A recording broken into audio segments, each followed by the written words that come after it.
Oke, assalamualaikum warahmatullahi wabarakatuh. Kembali saya ungkapkan rekomendasi penyelidikan tentang kaburnya atau hilangnya Indah Wayu Widiawati dari 2011 sampai dengan 2025. Saya yakinkan bahwa ini adalah proyek mafia.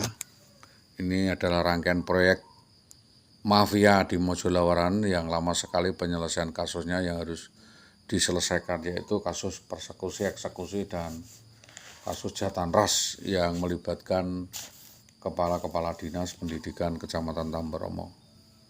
Kami meminta bahwa bagaimanapun mereka dapat mendengar dan bagaimana juga mereka dapat menjawab atas keluhan kami.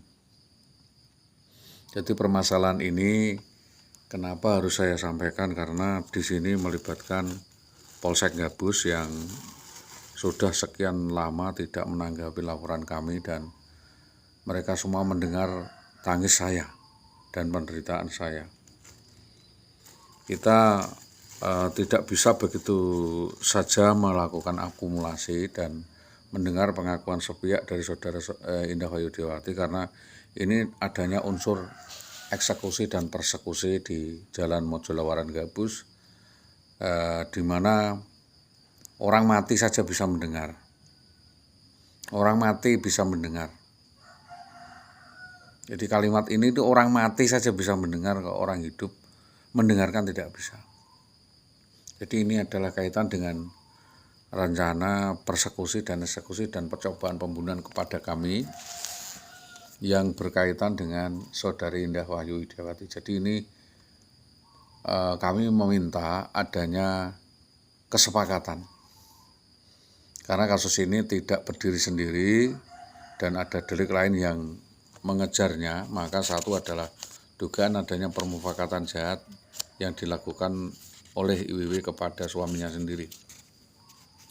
Yang kedua adalah unsur tipu daya atau tipu muslihat, rekayasa bohong, permainan watak seolah-olah dia terzalimi. Bohong besar, Pak. Selama ini dia terawat, tercukupi lahir dan batin, dan seluruh pernyataan di publik itu bohong. Bahwa kami selalu mengucurkan dana tidak lebih dari 3 juta per bulan untuk dirinya. Jadi itu pengakuan bohong, sampai dia menjadi PNS itu latar belakangnya adalah dari kami semua.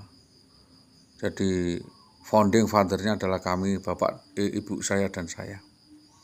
Jadi itu yang perlu pendalaman, karena perlu pengembangan, karena melibatkan kejahatan ini dengan polsek-polsek, yaitu Polsek Winong, Polsek Tambaromo, dan Polsek Gabus yang terkesan hanya menjanjikan dan tidak menindaklanjuti kasus ini.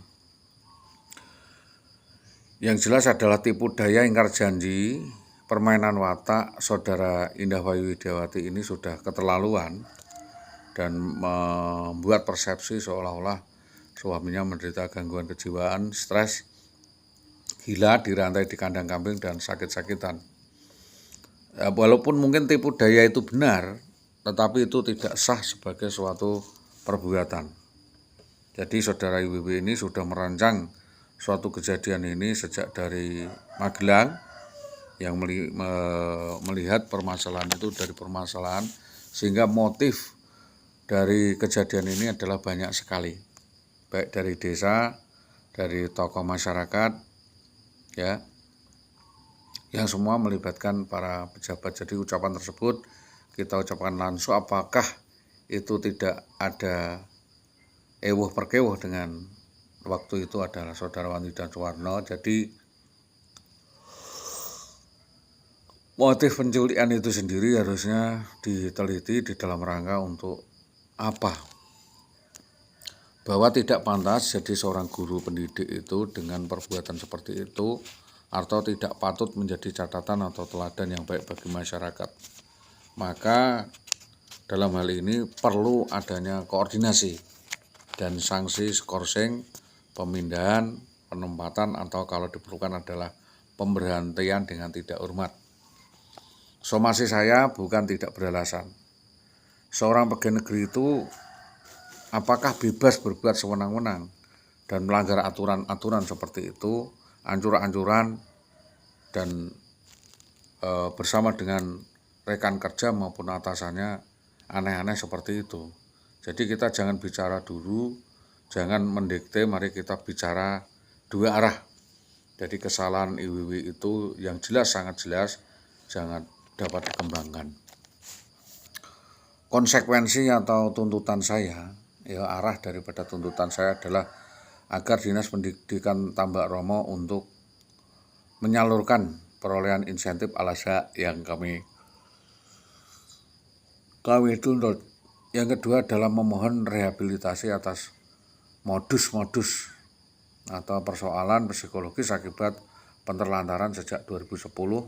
Yang ketiga adalah menuntut agar para pihak yang turut serta membackingi kasus tersebut untuk diusut dan peran serta keterlibatannya mulai dari merancang, eksekutor, dan turut membantu kejahatan, mengungkap kejadian persekusi dan eksekusi untuk dilanjutkan pada korban dan sebagainya, sehingga hal itu menjadi tanggung jawab bersama.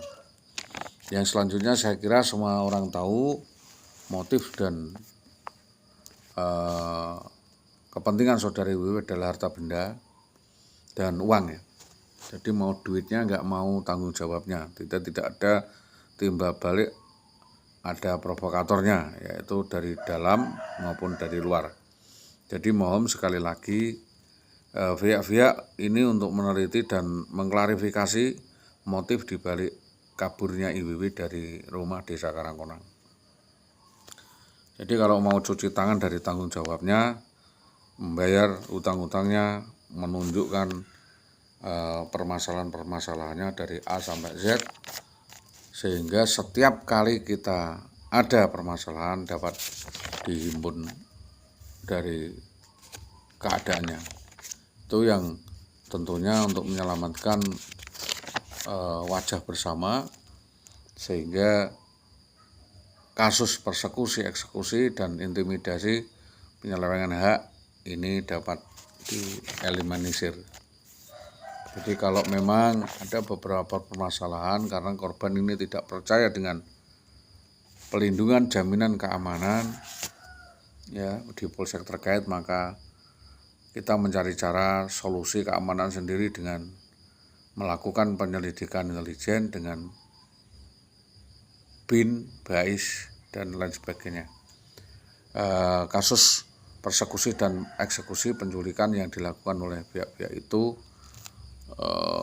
berlebihan akibat hasutan daripada saudari WW. Yang pertama adalah terjadi di Jalan STM Gabus. Yang kedua adalah di Mojolawaran Gabus. Yang ketiga adalah pelaku mengejar korban di Mentorahayu. Yang keempat adalah di utara Desa Sugian. Yang kelima adalah eksekusi yang dilakukan lagi di Karangwotan, Utara Pasar, dan ditimbang dari dua sudut pandang, yaitu memihak sebelah. Alasan yang dibuat IWW adalah membuat persepsi seolah-olah masuk akal dan menyampaikan bahwa saudara SH dalam keadaan tidak waras, sehingga apa yang dikatakan oleh saudara SH dianggap tidak memenuhi unsur atau 44. Yang selanjutnya WW terkenal gonta-ganti pasangan mesum untuk membacking permasalahannya dan tidak pernah menyelesaikan upaya kekeluargaan itu, dan ada ukurannya, ada batasnya, dan hakim perwasitan. Yang kedua adalah menghindarkan interview dari berbagai pihak untuk menghadapi percaturan politik dalam desa maupun di instansi. Yang selanjutnya bahwa dari pihak mertua mau cuci tangan dari membayar hutang yang ditanggung anaknya. Yang kedua adalah persoalan ingkar janji, katanya akan timbal balik membantu dorongan pada menantu setelah anaknya dibantu. Dan jadi ini ada intervensi banyak pihak, terutama adalah dari intervensi mertua, sedangkan akrobat kejadian di sini ini adalah bonusnya. Jadi kami meminta kasus ini untuk dapat didalami diselidiki sampai dengan tuntas ya. Kan kita juga melihat adanya beberapa hal yang patut kita acungi jempol atas prestasi kepolisian, yaitu kotak hitam di Dinas Tambak Roma ini harus diungkap. Apakah ada gratifikasi seks, adakah ada dan lain sebagainya, dan setiap yang kita sampaikan di Dinas Pendidikan Tambak Roma ini mohon adanya penyelesaian. Jadi kita mohon juga denda karena sakit hati kepada Bambang Permati dan keluarganya akibat persekusi-eksekusi dan perampasan, penculikan, arogansi dan kesewenang-wenangan yang dilakukan selama 8 tahun berjalan. Mengusut para pemegang kebijakan terkait usulan gugat cerai dari RT dan RW, kepala sekolah dan dinas, bupati-bupati dengan denda 20.800.000.000 rupiah.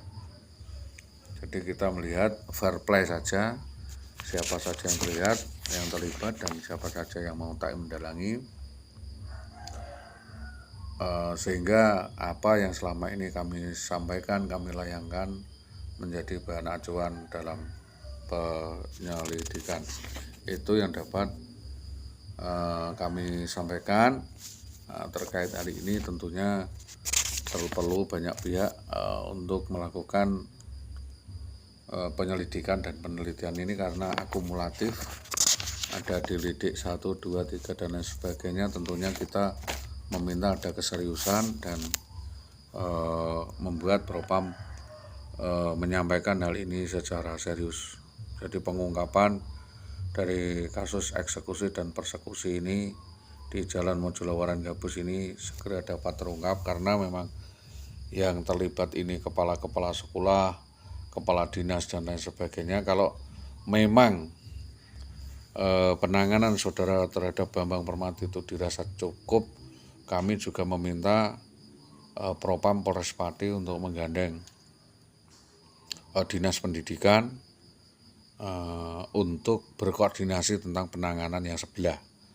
Jadi kami dalam hal ini tidak bisa begitu saja melepaskan kondisi dari yang bersebelahan. Itu yang dapat kami sampaikan. Atas kerjasama yang baik kami sampaikan terima kasih.